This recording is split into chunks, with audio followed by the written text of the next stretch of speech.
नमः श्रीवर्धमानाय निर्धूतकलिलात्मने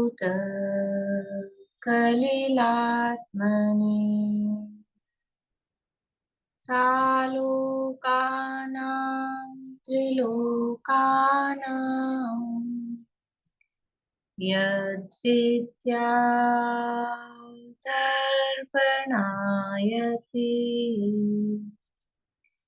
यद्विद्यादर्पणायति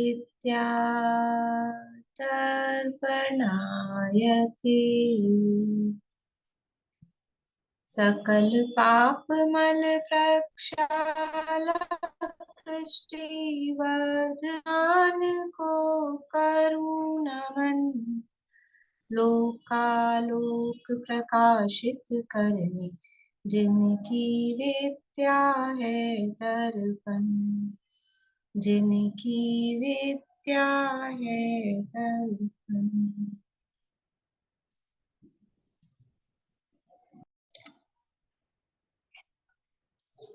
रत्नकर्ण शावकाचार्य नामक ये ग्रंथ है, आचार्य समंतभद्र स्वामी द्वारा रचित।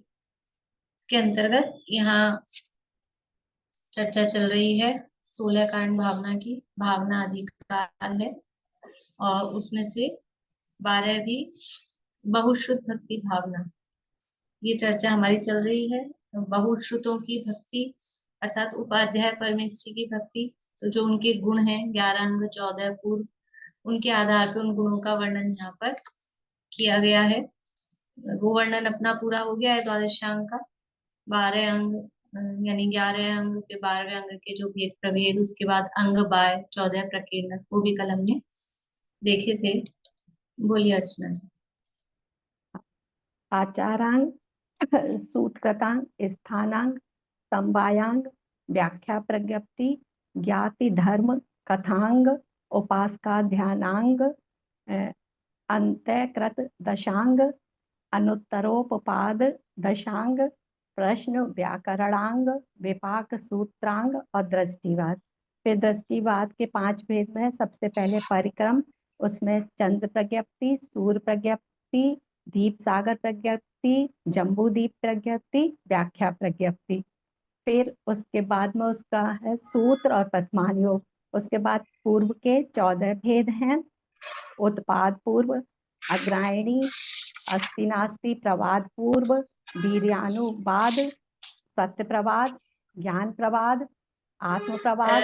इसमें नहीं, वो क्रम गड़बड़ कर दिया आपने, फिर से बोलिए शुरू से। उत्पाद पूर्व के ना, हाँ उत्पाद पूर्व, अग्रायणी पूर्व, अस्ति नास्ति प्रवाद पूर्व, तीसरा वीर्यानुवाद, चौथा अस्ति नास्ति। अच्छा हाँ। उत्पाद पूर्व, अग्रायणी पूर्व, वीर्यानुवाद पूर्व, अस्ति नास्ति प्रवाद पूर्व, फिर सत्य प्रवाद, ज्ञान प्रवाद। नहीं नहीं, पहले ज्ञान प्रवाद फिर सत्य प्रवाद। 5वें नंबर पे ज्ञान प्रवाद है। ऐसे ध्यान रख लीजिए, ज्ञान के 5 भेद हैं तो वो 5वें पे है, तो थोड़ा सा मतलब थोड़ा याद रखने के लिए ऐसा। उत्पाद पूर्व, अग्रायणी पूर्व, वीर्यानुवाद, अस्ति नास्ति प्रवाद पूर्व, ज्ञान प्रवाद पूर्व, सत्य प्रवाद पूर्व, आत्म प्रवाद पूर्व, कर्म प्रवाद पूर्व, प्रत्याख्यान पूर्व, विद्यानुवाद पूर्व, कल्याणानुवाद पूर्व, प्राणवाद पूर्व, क्रिया क्रिया विशाल पूर्व, और फिर त्रिलोक बिंदुसार पूर्व। फिर उसके बाद चूलिका के 5 भेद हैं। जलगता, स्थलगता, आकाशगता, मायागता और रूपगता। उसके बाद प्रकीर्णक के 14 भेद हैं। सामायक, स्तवन, वंदना, प्रतिक्रमण, विनय, कृतिकर्म, 10वें कालिक, उत्तराध्ययन, कल्प व्यवहार, कल्पाकल्प, महाकल्प, पुंडरीक, महापुंडरीक और निषेधिका। बढ़िया, बहुत अच्छा, बहुत बढ़िया। मुझे समय काफी हो गया है, कल सुन लेंगे आपसे।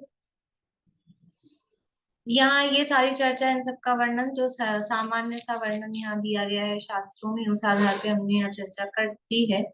अब थोड़ा सा कि हमारे लेवल पर हम किस तरह से बहुश्रुत भक्ति करें।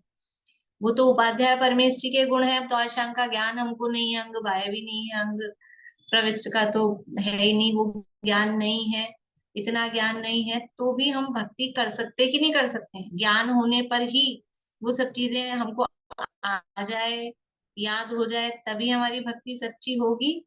या उसके अलावा भी भक्ति का मतलब क्या है, भक्ति का तात्पर्य क्या है, वो यहाँ पर बता रहे हैं। अब 274 नंबर पेज है रत्नकरण शावकाचार में।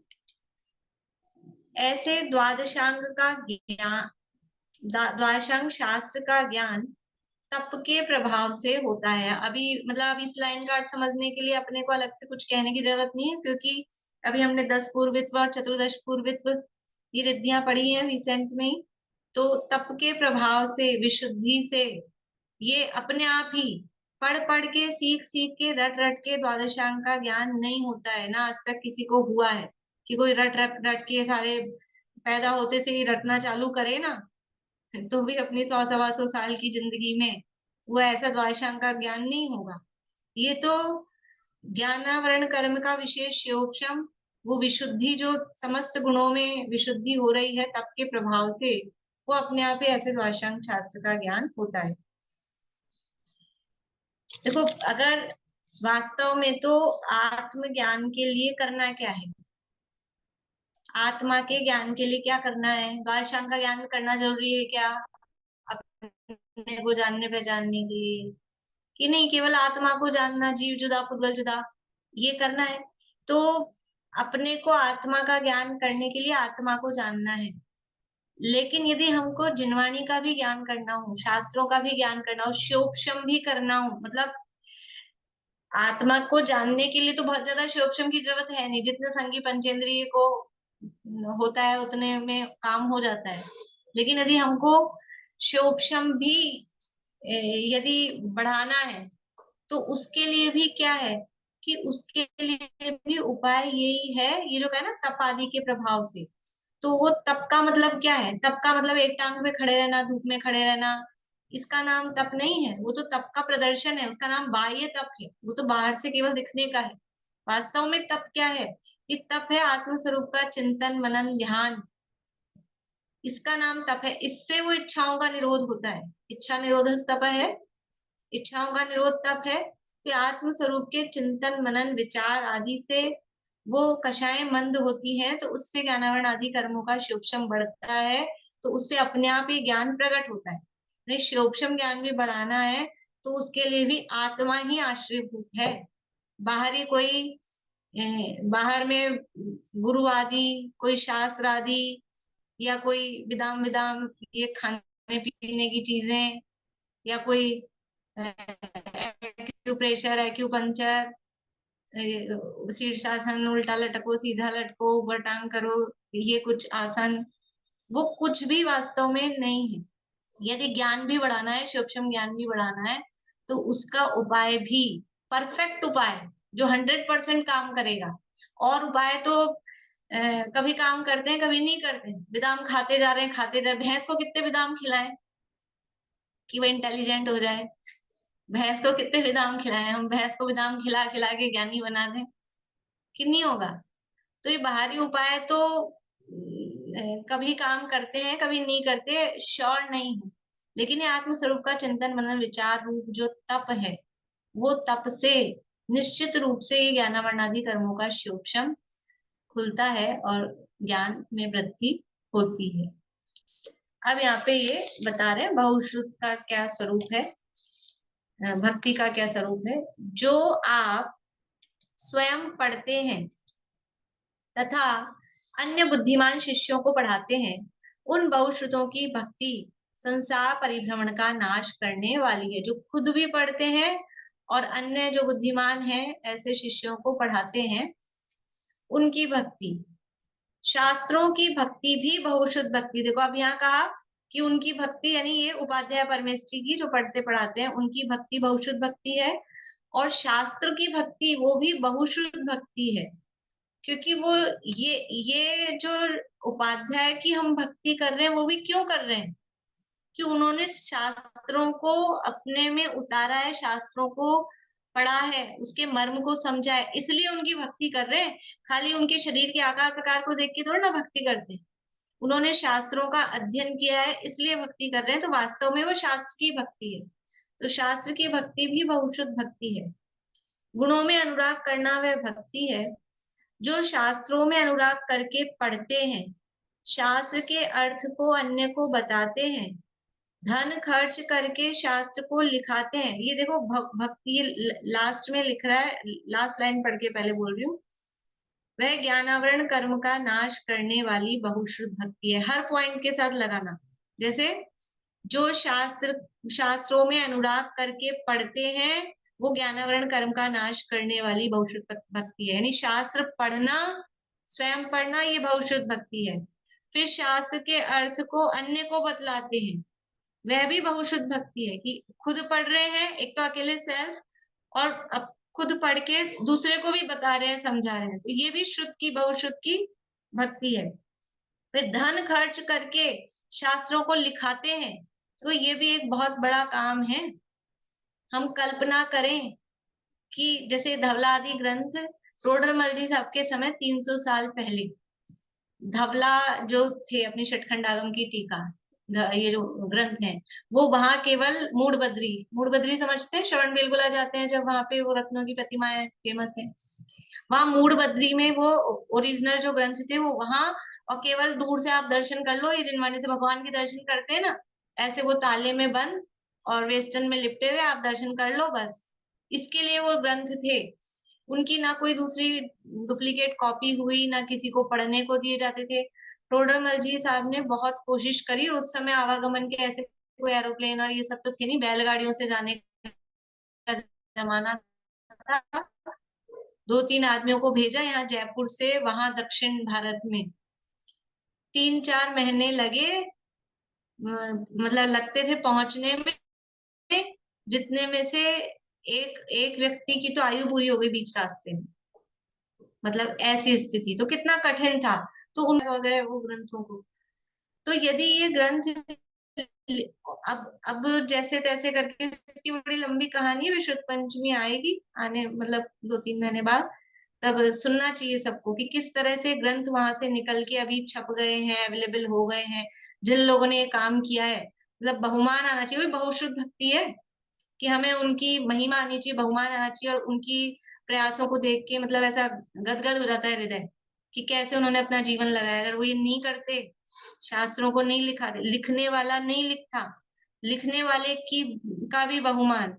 और लिखना ऐसे थोड़ा ना होता है पैसे देके वो लिखने वाला लिखेगा दिन भर, तो वो खाएगा पिएगा क्या, कमाई धंधा क्या करेगा। तो उसको अपॉइंट किया जाता था, उसको सैलरी दी जाती थी।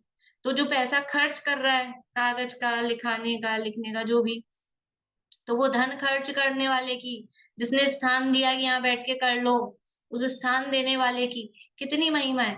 यदि और अब तो इतनी सुविधाएं हो गई कि पूरा अपने को तो छपके अब पीडीएफ में हाथ हाथ में ये सब, और ये भी जो काम कर रहे हैं, मान लो अभी नई टेक्नोलॉजी की, इसकी भी महिमा है, मतलब सुविधाएं हो गई है हमको।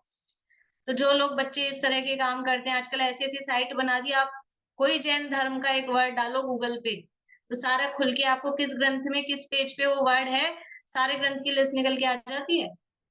इतने इतने ऐसे साइट बहुत अच्छे बनाए। अब जो भी बच्चे अपने सीख रहे हैं ना, मतलब धर्म से रिलेटेड, उनको धर्म की रुचि भी है और ये सब टेक्नोलॉजी उन्होंने सीखी है, बहुत सारे काम हो रहे हैं। इस तरह का समय सार बनाए कि उस शास्त्र पे आप जहाँ पे वो रखोगे बोलता हुआ समय सार, जहाँ आप टच करोगे तो वो बोलेगी गाथा, मतलब वो उससे साउंड निकलेगा। इस तरह की चीजें बन रही है। मिसयूज भी होते हैं इनके, लेकिन मतलब हमारे लिए तो मतलब जो काम ये कर रहे हैं और जो उसका लाभ ले रहे हैं, तो जो लाभ ले रहे हैं उसको भक्ति आती है। तो ये जो शास्त्र, जिन्होंने धन खर्च करके शास्त्रों को लिखाया, लिखाते हैं, छपाते हैं, अपने हाथ से शास्त्र लिखते हैं। अब हम तो क्या करें, छपे छपाए आते हैं, अब हम कहाँ प्रेस लगाएं और छपाएं, क्या करें। तो जहाँ छपते हैं वहां हम अपने धन को यूज करें, हम उस शास्त्र को दूसरों को पढ़ने को दें, सुविधा प्रदान करें, ये सब काम। अपने हाथ से शास्त्र लिखते हैं, अक्षरों की हीनता, अधिकता, मात्रा आदि का शोधन करते हैं। देखो शास्त्रों को शुद्ध करना, ये भी उसकी भक्ति है, ये भी उसकी जिनवाणी की सेवा है। गलत मिसप्रिंट छपा हुआ है, मात्रा अधिक कम है, तो उसको ठीक करना ताकि आगे पढ़ने वालों को उसका भाव सही ख्याल आए। तो जो प्रूफ रीडिंग जिसे कहते हैं, तो इस तरह की ये शुद्धि करना। पढ़ने वालों को शास्त्र उपलब्ध करा देते हैं कि जो पढ़ सकते हैं, जैसे जो ग्वाले ने काम किया था, खुद को पढ़ना लिखना आता नहीं था, लेकिन जो मुनिराज पढ़ सकते थे उनको शास्त्र उपलब्ध करा दिया। तो पढ़ने वालों को शास्त्र उपलब्ध करा देते हैं। व्याख्यान करते हैं, व्याख्यान कराते हैं। देखो, व्याख्यान करते हैं, कोई खुद कर रहे हैं, और खुद नहीं कर सकते तो ऐसा व्यवस्था, ऐसा आयोजन शिविर लगा दिया, कहीं कोई इस तरह का कार्यक्रम करा दिया, 8 दिन के अष्टानी का है तो पंडित जी को बुला लिया, तो व्याख्यान करा रहे हैं। उसमें भी तो देखो, हर चीज में आगे होकर काम करने में, व्यवस्था करने में वो एक चाहिए, पुरुषार्थ चाहिए, हिम्मत चाहिए। ऐसे ही नहीं होता है। और आदमी काम करता है तो उसको गुण तो कम मिलते हैं, और जहाँ कहीं थोड़ी सी कमी रह जाए तो वो जरूर उसके लेवल लगता है, ये ऐसा हुआ, ये वैसा हुआ। तो ये भी बड़े पुरुषार्थ का, हिम्मत का काम है कि प्रभावना के लिए, लोगों के लाभ के लिए सब व्यवस्था करें। तो ये अंदर भक्ति भाव ये होगा ना, तो वो जो हमारी छिद्रान्वेषी दृष्टि रहती है ना, किसी ने शिविर लगाया, विधान कराया, आयोजन कराया, इसने ऐसे नहीं किया, इसने ऐसे कमी रह गई, बुला तो लिया, ये नहीं रहा, वो नहीं रहा, तो ये जो हमारी नेचर है ना, वो थोड़ी बदल बदल जाए। क्यों, उनका प्रयास तो देखें। अपने से तो हेडक लगती है जरा सा काम कर, कितनी व्यवस्था, आकुलता बहुत होती है पूरी व्यवस्था वगैरह करने में से। तो व्याख्यान करते हैं, कराते हैं।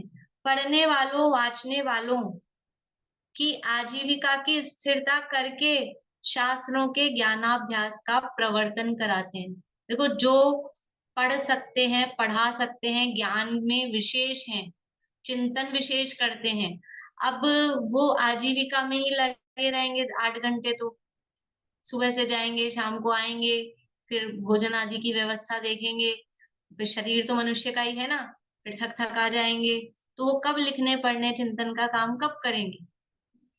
तो ऐसा देख के कि ये चिंतनशील और अच्छे लेखक हैं, विद्वान हैं, तो उनको निश्चिंत कर देना आजीविका की तरफ से, आप निश्चिंत रहो, आप तो ये काम करो बस, आजीविका की चिंता मत करो, ऐसा भी। तो ये कह रहे कि जो पढ़ने वाले, वाचने वाले हैं, उनको आजीविका की स्थिरता करके शास्त्रों के ज्ञानाभ्यास का प्रवर्तन कराते हैं, स्वाध्याय करने के लिए निराकुल स्थान देते हैं। लोग मना कर देते हैं, यहाँ इस मंदिर में बैठ के ये वाले शास्त्र स्वाध्याय नहीं करोगे, ऐसा। तो कहीं किसी ने स्थान दे दिया, ये जगह है, आप आराम से बैठ के यहाँ पढ़ो, स्वाध्याय करो, तो ये स्वाध्याय करने के लिए निराकुल स्थान देते हैं। वह ज्ञानावरण कर्म का नाश करने वाली बहुश्रुत भक्ति है। ये सब बहुश्रुत भक्ति है। मतलब और भी देखो नीचे दे रहे हैं, आगे पढ़ लेते हैं इसको भी। शास्त्रों को बहुमूल्य वस्त्रों में पुट्ठा लगाकर कपड़ा सहित डोरी से इस प्रकार बांधना। देखो, पहले आप लोगों ने देखे होंगे, अगर किसी ने पुराने जो शास्त्र होते थे तो वो ऐसे कागज कागज ऐसा बाइंडिंग वाले नहीं होते थे, सिंगल सिंगल पेपर होते थे। तो उनको सेफ्टी के लिए, क्योंकि अभी तो बाइंडिंग नहीं है ना, तो सेफ्टी के लिए ऊपर एक पुट्ठा, नीचे एक पुट्ठा, और फिर कपड़े के वेस्टन में उसको बांध के डोरी से तरीके से। अभी भी अपने पुराने जो मंदिर हैं शहर वगैरह में, वहाँ ग्रंथ ग्रंथ भंडार होते हैं, तो वहां आप देखेंगे तो इस तरह के ग्रंथ मिलते हैं। अभी भी उनपे, अब जैसे वो जो पुराने हो गए हैं, हस्तलिखित हैं, कागज के हैं, और पुराने जो दक्षिण भारत में रखे हैं वो ताड़ पत्र वाले हैं, और ये अपने कागज पे भी जो लिखे हुए हैं, तो कितनी इसकी लाइफ होती है कागज की। कागज खराब होने लगते हैं, मुड़ने लगते हैं, फटने लगते हैं, टूटने लगते हैं, तो उनपे सब आजकल, मतलब कुछ लोग इसमें लगे हुए हैं कि उनको किस तरह से प्रिजर्व किया जाए, किस तरह से सेव किया जाए। तो उनपे कोई कोटिंग करते हैं, कोई लेमिनेट करते हैं, ताड़ पत्रों के लिए अलग कोई केमिकल वगैरह से यूज करके उनको, और वापस उनको कहीं कहीं अपने वहाँ पोन्नूर में एक इस तरह की वो लैब टाइप की उन्होंने बना रखी है। पोन्नूर है मद्रास के पास, जहाँ कुनकुंदाचार्य ने तपस्या की थी। उनकी जो साधना स्थली है, कैसे कैसे काम करते हैं बराबर सारी चीजें। तो ये भी बहुशुद्ध भक्ति है। तो उसको सुरक्षित रखना, कोई उसको तांबे पे लिखवा लिखवा के रखवा रहे हैं, अभी कागज की तो लाइफ ज्यादा है नहीं, कहीं मंदिरों में चारों तरफ दीवारों पे लिखाए गए हैं। तो वो ये भी सब उसकी उसकी सेफ्टी के लिए, कि कहीं ना कैसे करके वो सुरक्षित रह जाएं। तो शास्त्रों को बहुमूल्य वस्त्रों में पुट्ठा लगाकर कपड़ा सहित डोरी से। अभी बहुमूल्य वस्त्रों में इसलिए कि हमें भक्ति भाव है, जिनवाणी है इतनी, मतलब ऐसी तीर्थंकर देव के मुख से निकली हुई वो वाणी, एक एक शब्द, और जो हमारे आत्महित की बातें हैं। तो ऐसे कोई सा भी गंदा ऐसा पौशे जैसा कपड़ा और उसमें बांधने कि नहीं, अच्छी चीज को अ, अच्छे जैसे रखना है अपने, डायमंड की रिंग रखनी है, तो कौन, सुलोचना भाभी,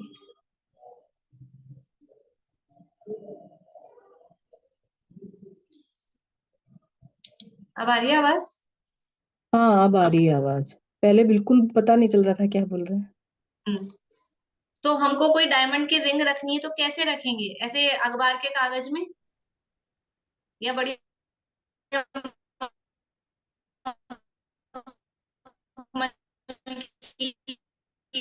आवाज नहीं आ रही, आवाज नहीं आ रही है। बढ़िया डब्बी, उसमें भी आजकल तो खोलते ही लाइट जलेगी, ऐसी वाली तो बहुत अच्छी। तो उसका जो वेस्ट आदि है वो भी उत्कृष्ट होता है, इसलिए लिखे बस।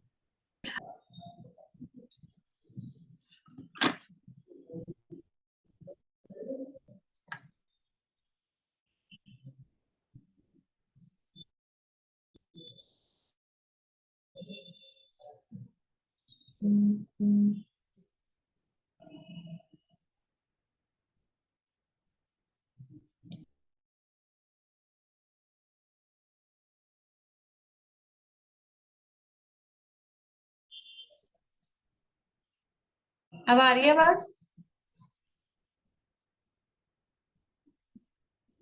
अब आ रही है, ठीक है।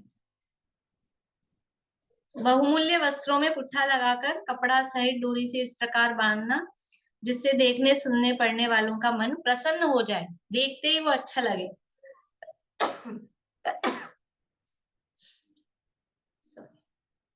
वह बहुश्रुत भक्ति है। स्वर्ण से मनोहर घड़े हुए तथा 5 प्रकार के रत्नों से जड़ित सैकड़ों फूलों से शास्त्र की सारभूत पूजा करना। मतलब उत्कृष्टता बता रहे कि जिनवाणी की वैल्यू कितनी है, जिनवाणी की कैसी वैल्यू है। मतलब हमारे दिमाग में हम घर में जिनवाणी कहाँ रखते हैं, कैसे रखते हैं, उससे समझ में आता है उसकी वैल्यू कितनी है अपने दिल में। हम अपने कपड़ों की अलमारी कैसी होगी हमारी, कितनी बढ़िया और कितनी सब बढ़िया, और जिनवाणी की स्थिति क्या होगी, कहाँ कैसे रखी है, कि किस तरह से क्या। तो ये जिनवाणी की वैल्यू हमें समझ में आए कि कितनी कीमती चीज है, इसमें क्या निधान इसमें भरे हैं। तो उसको, उसके लिए बता रहे हैं कि सोने से घड़े हुए अक्षर हो, रत्नों से जड़े हुए, बनाऊं पत्र कुंदन ना, रत्नों ना अक्षरों लखी, तथापि कुंद सूत्रों ना, अंकाए मूल्य ना कदी। सोने के कागज बनाए, बनाऊं पत्र कुंदन ना, और रत्नों ना, सोने के तो कागज हो, और रत्नों के अक्षरों से, रत्नों से उस पर हम गाथाएं लिखें, तो भी ये जो कुंद आदि आचार्यों ने काम किया है उसका मूल्य नहीं आंका जा सकता है। मतलब ये दुनिया की धन दौलत कुछ क्या है उसके आगे। तो उसके लिए थोड़ी सी यहाँ लिखे हैं कि इस तरह के रत्नों से जड़ित सैकड़ों फूलों से शास्त्र की सारभूत पूजा करना, ऐसी शुद्ध भक्ति संशय आदि रहित सम्यक ज्ञान उत्पन्न कराकर क्रम से केवल ज्ञान प्रकट करा देती है। ये अगर ये जिनवाणी की ऐसी भक्ति है देखो हमको इसमें अब शंका नहीं होनी चाहिए कि ऐसी शुद्ध भक्ति ग्वाला ने की तो कुंद कुंद बना दिया, तो हम तो ग्वाला नहीं है, तो हम ऐसी शुद्ध भक्ति करें तो क्यों नहीं केवल ज्ञान प्रकट होगा, क्यों नहीं हम भगवान बन जाएंगे। तो ऐसे जिनवाणी के प्रति भक्ति का भाव, इसलिए मैं कहती हूँ ना कि नहीं समझ आ रहा है, बैठते हैं कई लोग, मान लो बहुत कठिन बात भी कभी कभी करना नहीं होती चल रही होती, नहीं समझ में आ रहा होता है, फिर भी बैठते हैं, रोज बैठते हैं, ऐसे नहीं समझ नहीं आता तो जो ये सोच के समझ नहीं आ रहा और बंक मार जाए, अब आए नहीं, उनको शुद्ध भक्ति नहीं है।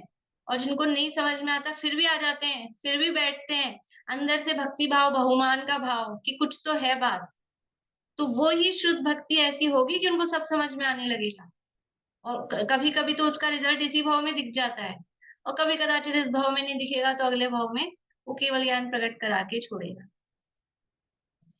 जो पुरुष अपने मन को इंद्रियों के विषयों से रोककर बारंबार श्रुत देवता देखो धवला में जो पहला लिखा है ना वीरसेनाचार्य ने, सबसे पहला शब्द लिखा है जयऊ सुय देवता, श्रुत देवता की जय हो। ये श्रुत देवता है, ये जिनवाणी देवी है कि देवता है, कि जब श्रुत बोलते हैं तो पुल्लिंग शब्द होता है तो देवता है, और श्रुति जिनवाणी कहते हैं तो माता के रूप में, देवी के रूप में उसको कहते हैं।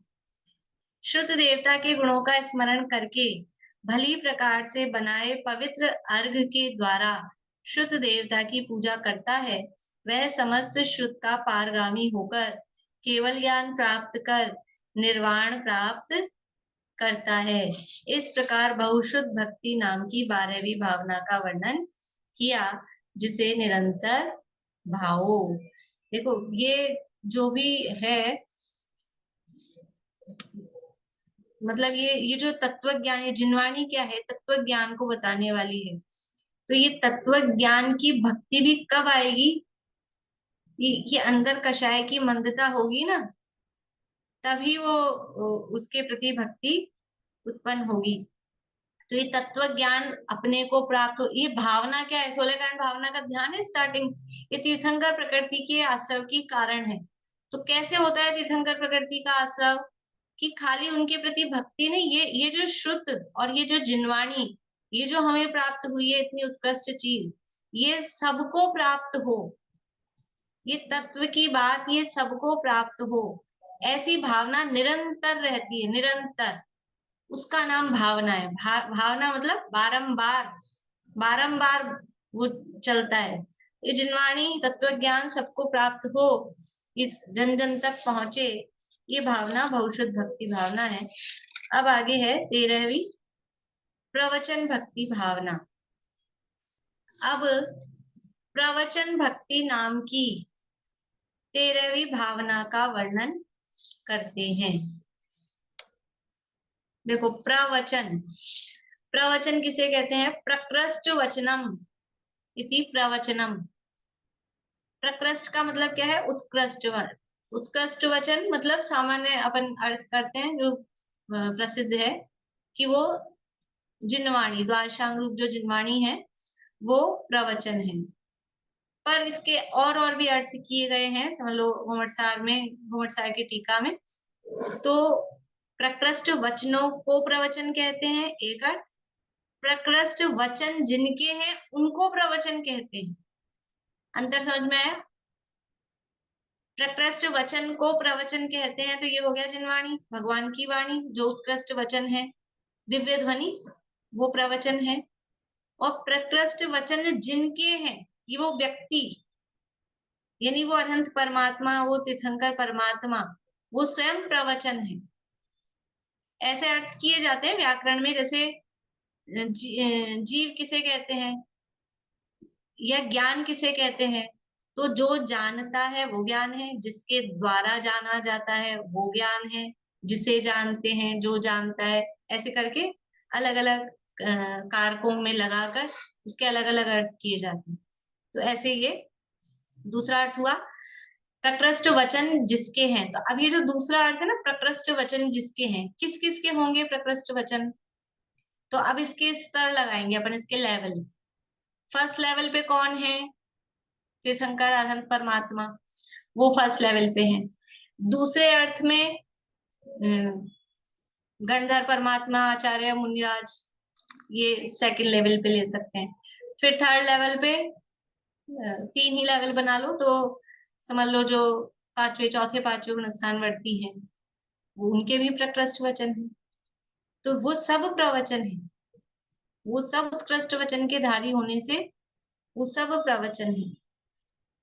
और घुमट सार में और इसके अर्थ ऐसे किए कि पहले अर्थ में लिया प्रकृष्ट वचन जिनके हैं ऐसे अनंत परमात्मा, दूसरे अर्थ में लिया कि प्रकृष्ट वचन अर्थात जिनवाणी, और फिर तीसरे अर्थ में लिया प्रकृष्ट वचन। प्रकृष्ट वचन अर्थात जो उत्कृष्ट पदार्थ को बताने वाला है, तो वो पदार्थ प्रवचन है। तो वहां 6 द्रव्य को प्रवचन के अर्थ में लिया। जिस पदार्थ का वर्णन किया जा रहा है वो पदार्थ प्रवचन है। ऐसे करके 6 द्रव्यों को प्रवचन के अंतर्गत वहां पर लिया है। या 6 द्रव्यों का जो ज्ञान है, पदार्थ का ज्ञान भी ले सकते हैं कि जो उस वचन के द्वारा जिस पदार्थ का ज्ञान कराया जा रहा है, जो उत्कृष्ट पदार्थ है, उस उत्कृष्ट पदार्थ का ज्ञान वो प्रवचन है।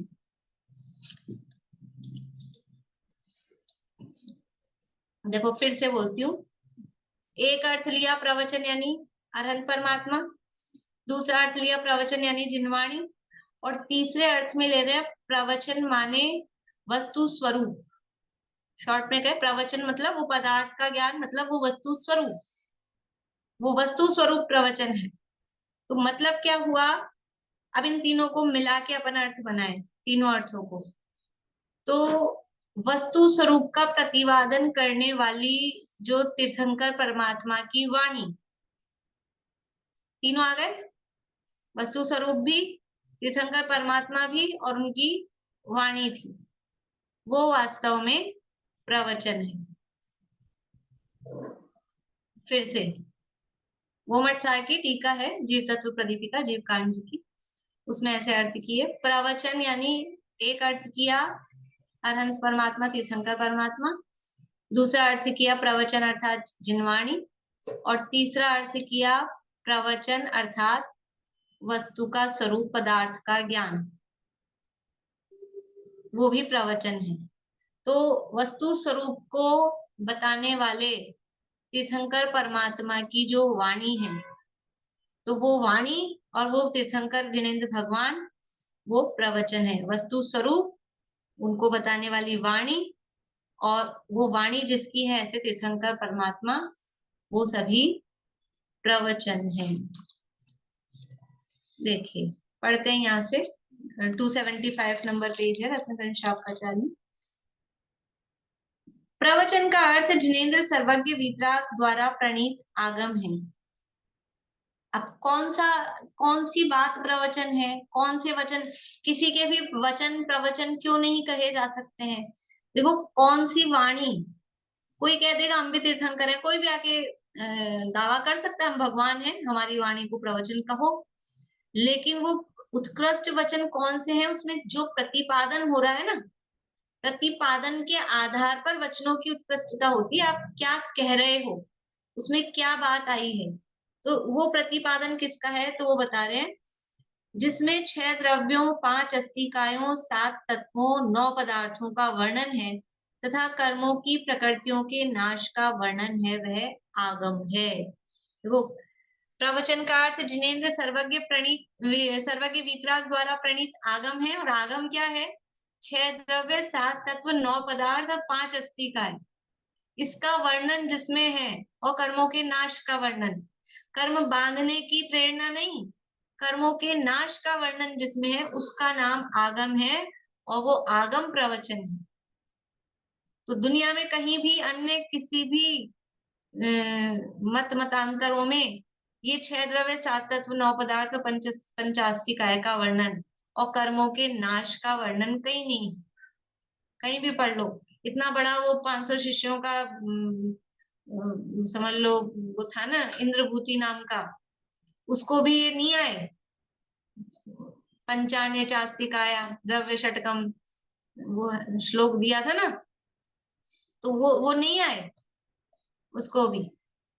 ये अन्य मतों में ये कहीं नहीं है, ये है वस्तु स्वरूप। सम्यक दर्शन का कोर्स क्या है? सम्यक दर्शन के लिए कितना ज्ञान, किनको जानना, किसका श्रद्धान वो आवश्यक है। क्या है सूत्र? तत्वार्थ श्रद्धानम सम्यक दर्शनम। तत्वार्थों का श्रद्धान। तो तत्वार्थों का क्या है मतलब? सात तत्व का। फिर आप ये 6 द्रव्य, 9 पदार्थ, 85 का क्यों ऐड कर रहे हो? इस 7 तत्व में 6 द्रव्य, 85 का 9 पदार्थ वो गर्भित है। 7 तत्व कहे ना, तो बाकी के 3 उसमें आ गए। ये ही सम्यक दर्शन का या मोक्ष मार्ग का कोर्स है। इसके ज्ञान श्रद्धान का नाम सम्यक दर्शन है। इसके बाहर सम्यक दर्शन नहीं है। तो सम्यक दर्शन की प्राप्ति का उपाय एकमात्र जिन दर्शन, जैन दर्शन में है। और सम्यक दर्शन ही मोक्ष मार्ग का बीज है, नींव है। उसी से आगे मोक्ष मार्ग प्रकट होता है। देखो यहाँ इनका स्वरूप बता रहे हैं। जिसके प्रदेश बहुत होते हैं उसे अस्तिकाय कहते हैं। जो निरंतर गुण पर्यायों को प्राप्त हो उसका नाम द्रव्य है। वस्तुपने के द्वारा जो निश्चय करते हैं उसका नाम पदार्थ है। जिसमें स्वभाव रूपपना है उसका नाम तत्व है। इन चारों का स्वरूप बता रहे, 4 शब्द कहे थे। अस्तिकाय किसे कहते हैं? काय का मतलब होता है बहुप्रदेशी। तो जो बहुत बहुप्रदेशी मतलब जिसके प्रदेश बहुत हों, एक ही आकाश के प्रदेश में जो नहीं आता हो, बहुप्रदेशी। और अस्थि यानी जिसकी सत्ता है। तो जो बहुप्रदेशी होता है, जिसके बहुत प्रदेश होते हैं, उसे अस्तिकाय कहते हैं। तो 6 द्रव्यों में से 5 द्रव्य हैं, वो बहुत प्रदेश वाले हैं। जीव, पुद्गल, धर्म, धर्म, आकाश। और काल द्रव्य है वो एक प्रदेशी है, तो उसको अस्तिकाय में नहीं लेते, उसको अनस्तिकाय कहते हैं। फिर है द्रव्य। द्रव्य किसे कहते हैं? तो जो निरंतर गुण पर्यायों को प्राप्त हो। गुण पर्यायवद द्रव्यम, ये द्रव्य की परिभाषा है। तो जो निरंतर गुण पर्यायों को प्राप्त हो, जिनमें गुण पर्याय हो, वो द्रव्य है। वस्तु बने के द्वारा जो निश्चय करते हैं उसका नाम पदार्थ। पद अर्थ, अर्थ यानी वस्तु, और उसके द्वारा जिसका निश्चय किया जा रहा है कि ये है वस्तु, तो उसको कहते हैं पदार्थ। पद अर्थ का मतलब ही वस्तु होता है। तो ये वस्तुभूत है, इसकी सत्ता है, ऐसा करके जिसका निश्चय किया जाता है उसे पदार्थ नाम से कहा है। और तत्व किसे कहते हैं? तस्य भावम तत्वम। जो वस्तु का स्वभाव रूपपना मतलब जो स्वभाव है, वस्तु के स्वभाव को तत्व कहते हैं। उसका स्वभाव क्या है वो उसका तत्व कहलाता है। इसका विशेष कथन आगे प्रकरण पाकर करेंगे। जैसे अंधकार युक्त महल में हाथ में दीपक लेकर देखने पर सभी पदार्थ दिखाई देते हैं, उसी प्रकार 3 लोक रूप मंदिर में प्रवचन रूप दीपक द्वारा सूक्ष्म स्थूल मूर्तिक अमूर्तिक सभी पदार्थ दिखाई देते हैं। ये 3 लोक रूपी एक मंदिर, महल समझ लो, वो है। अब वहां अंधेरा है, तो क्या करें कि एक दीपक लिया। कौन सा दीपक लिया? ये प्रवचन। प्रवचन रूपी दीपक से जब वो दीपक जलाया, तो सारे जो भी पदार्थ थे, तो मूर्तिक अमूर्तिक सूक्ष्म स्थूल, वो सब पदार्थ दिखाई देते हैं। वो अपने है ना वीर हिमाचल ते निकसी जिनवाणी स्तुति, उसमें है, या जग मंदिर में अनिवार अज्ञान अंधेर छयो अति भारी। ये जग मंदिर, ये जो कहा है ना मंदिर, 3 लोक रूपी मंदिर, ये जग मंदिर है। इसमें क्या हो रहा है? अंधेरा छाया हुआ है, अज्ञान रूपी अंधेरा, भारी भयंकर वो अंधेरा छाया हुआ है। श्री जिनकी धुनि दीप शिखा समझो नहीं होत प्रकाशन हारी। ये श्री जिनवर भगवान की जिंद, भगवान की ध्वनि, उनकी वाणी, ये प्रवचन, वो दीपक की लौ के समान है, वो दीपक है। तो वो जो नहीं हो तो प्रकाशन आदि, वो यदि प्रकाश नहीं करती, जिन्हें भगवान के वचन रूपी ये दीपक यदि प्रकाश नहीं करते, तो किस भांति पदारथ पाती कहाँ लहते रहते अविचारी। तो ये जो संसार में जो पदार्थों की पांक्ति यानी पंक्तियां हैं, मतलब इतने जो पदार्थ हैं, जड़ चेतन मूर्तिक अमूर्तिक षड द्रव्य, ये होते कहाँ लहते, कैसे उनको जान पाते? रहते अविचारी, वो बिना ज्ञान के, मतलब उनको कोई जान ही नहीं पाता। यदि भगवान की वाणी में ये पदार्थों का स्वरूप नहीं आता तो कैसे जान पाते? नहीं जान पाते। और आगे मोक्ष मार्ग, अन्य जीवों के लिए मोक्ष मार्ग नहीं प्रशस्त हो सकता था ना, भगवान की वाणी नहीं होती तो हमारा मोक्ष मार्ग कैसे प्रशस्त होता? फिर बस ऐसे ही रहता। या श्री जिनकी धुनि दीप शिखा, समझो नहीं होत प्रकाशन हारी, तो किस भांति पदारथ पाती, कहाँ लहते रहते अविचारी। या विधि संत कहे धनी है जिनवैन बड़े उपकारी। इसलिए जिनेंद्र भगवान के वचन ये धन्य है, ये बड़े उपकारी हैं। अपनी तो जिनवाणी स्तुति भी हो गई, समय भी हो गया। देखिए, उसी प्रकार तीन लोक रूपी मंदिर में प्रवचन रूप दीपक द्वारा सूक्ष्म स्थूल मूर्तिक अमूर्तिक सभी पदार्थ दिखाई देते हैं। प्रवचन रूप नेत्रों द्वारा ही मुनीश्वर चेतन आदि गुणों के धारक समस्त द्रव्यों का अवलोकन करते हैं। जिनेंद्र के परमागम को योग्य काल में विनय से पढ़ना, वह प्रवचन भक्ति है। अभी प्रारंभ किया है, कल करेंगे इसकी और चर्चा शेष।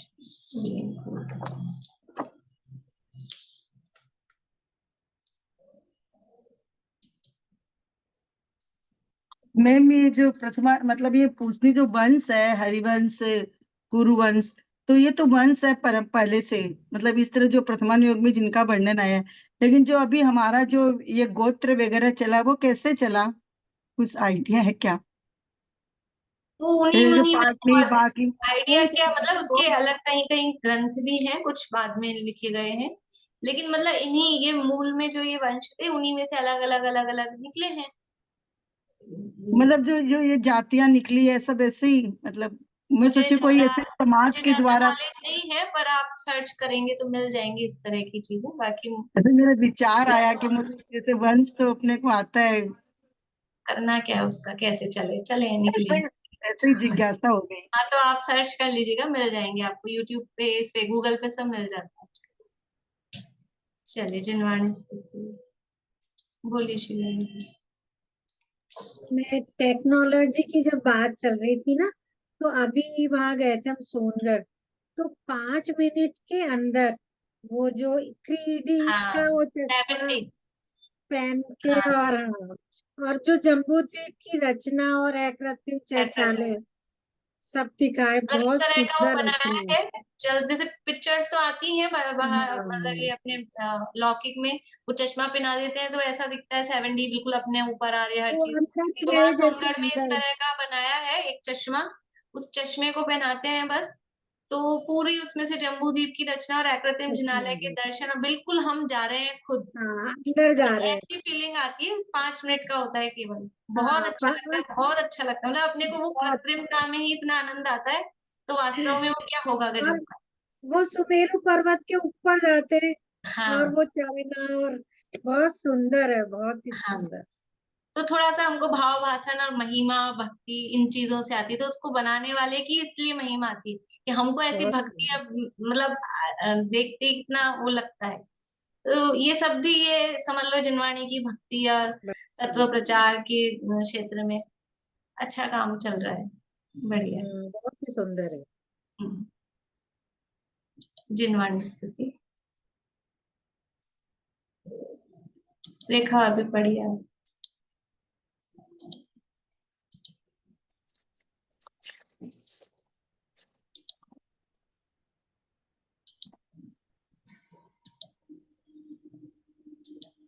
रत्नत्रय मुक्ति का मार्ग, चैतन्य रत्नाकर, अद्भुत से अद्भुत होवे निमग्न अहो सर्व प्राणी, वीतरागी शासन जयवंत वर्ते, जयवंत वरते सर्वज्ञ देव, जयवंत वरते निर्ग्रंथ गुरुवर, जयवंत वरते श्री जिनवाणी, जिन धर्म जिन तीर्थ, जयवंत वरते शुद्धात्मा का श्रद्धा निवृत्ति, अनुभूति निर्मल विचिन्न वरते, आवागमन से निर्मुक्ति होवे, मुक्ति का साम्राज्य जयवंत वरते, सर्वज्ञ शासन जयवंत वरते, निर्ग्रंथ शासन जयवंत वरते।